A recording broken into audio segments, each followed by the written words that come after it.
মানে পাসপোর্ট আমরা করাইছি, মেয়াদও আছে, কিন্তু দেখা যাচ্ছে আপনার কি নাই, ওই মানে কাজ করতেছে না এনএফসি। ওই ব্যাপারে যথাযথ কর্তৃপক্ষ ব্যবস্থা নেবে। আমরা অলরেডি দোতলে যোগাযোগ করছি, বলছে যে কি কমপ্লেনের যে ব্যাপারটা ছিল ওটা নাই। সেই কারণে 6 মাস পর্যন্ত যে জায়গাটা, এটা পাসপোর্ট মানুষজন সচেতন হয়, মানে সচেতন হয়, প্লাস পাসপোর্ট অফিস একটু সহযোগিতা করে আরেকটু এই ব্যাপারে প্রযোজ্য না। যেমন অনেক সময় দেখা যাচ্ছে আমার দরকার ভিডিও করেন আপনি, এই পাসপোর্টের কি আছে, মেয়াদ আছে, এই যে মেয়াদ আছে স্যার, কিন্তু দেখা যাচ্ছে আমি ওমরা ভিসার জন্য উনি যখন বায়োমেট্রিক আমি করতে গেছি, দেখা যাচ্ছে বায়োমেট্রিক কাজ করতেছে না। দেখেন আমাকে কিছু হয়, আমি অলরেডি গ্রুপে টিকিট করে ফেলছি, এখন ওনাকে আবার আমাকে চট্টগ্রাম পাসপোর্ট বিভাগীয় অফিসার আড়াইশ বিভাগীয় পরিচালক লোক অনেকক্ষণ ধরে হতা হইলাম। এই পাসপোর্ট অফিসের সার্বিক ঘুরি ঘুরি সকাল পর্যন্ত আড়া চাইলাম, হল্লা করে তারা সেবা দেয় আর হল্লা করে মানুষ সেবা পায়। এবং কি আগের যে একবার নিয়ম আছে, দালাল চক্রের কারণে মানুষ হরানি হইতো, বিভিন্নভাবে টিয়া দিত, কিন্তু এখন তাতে ব্যতিক্রম হয়ে মানুষ সরাসরি পাসপোর্ট অফিসে আয়, নিজের খান নিজে জমা দেয়। এখন দালাল মুক্ত পাসপোর্ট অফিস আর বলি আরো করে পরিচালক আর পরিচালক যিনি এখন যার দায়িত্বে আছেন এই বিভাগীয় পাসপোর্ট অফিস অত্যন্ত সুন্দর এবং শৃঙ্খলা বজায় চলের বলে হওয়ার। আর কোনো কর্মকর্তা বা স্টাফ যদি পাসপোর্টের কোনো গ্রহীতা বা পাসপোর্ট গ্রহীতার লগে যদি খারাপ ব্যবহার করে, খারাপ আচরণ করে, তাৎক্ষণিকভাবে ব্যবস্থা বিভাগীয় অফিস থেকে ব্যবস্থা নেবে বলে হয়ে।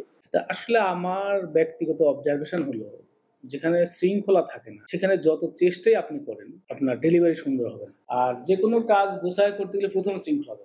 আমি আসলে ওই পারসেপশন, আর পাসপোর্ট যেহেতু হাইলি পাবলিক অফিস, সেখানে বিভিন্ন শ্রেণী পেশার মানে শত আমি বলবো হাজার মানুষ আসে। তো সেক্ষেত্রে আমি যদি মিনিমাম শৃঙ্খলা রক্ষা করতে না পারি, এই সংখ্যক লোককে সিস্টেমেটিক ওয়েতে শেপে দেওয়া সম্ভব হয় না, বিশৃঙ্খলা হবে। আর বিশৃঙ্খলা হলেই যারা আপনার এই সুযোগের অপেক্ষায় থাকে তারা সুযোগটা পাবে। আপনার যখনই বিশৃঙ্খলা হবে না, সিস্টেমেটিক ওয়েতে কাজ হবে, তখন আপনার এই তথাকথিত মানুষের সুযোগ নেওয়ার জায়গাটা থাকে না, বা থাকলে কমে যায়। যে লোকটা ধরেন আগে আসছে তার সার্ভিসটা আগে হবে, যিনি পরে আসছেন সার্ভিসটা পরে হবে। নিতান্তই যদি কোনো অসুস্থ, বৃদ্ধ বা অক্ষম মানুষ থাকে, সেটা আমাদের একটা ইনস্ট্রাকশন দেওয়া আছে, প্লাস আমাদের কাছে আসলে আমরা প্রায়োরিটি সার্ভিস। কিন্তু এভারেজ জিনিসটা আপনার যে সময় অনুক্রমে আপনি আসবেন সেই সময় অনুপাতে আপনার সার্ভিসটা হবে।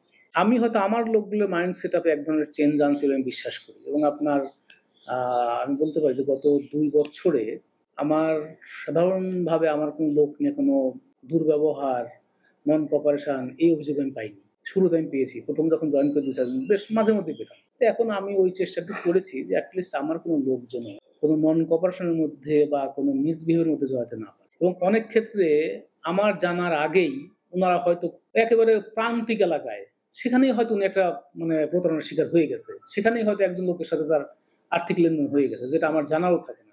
দালালের মাধ্যমে আসছে না, সরাসরি আসছে। কেমন লাগতেছে? ভালো। কোনো কেউ আপনাকে ডিস্টার্ব করছে না, খারাপ আচরণ করছে?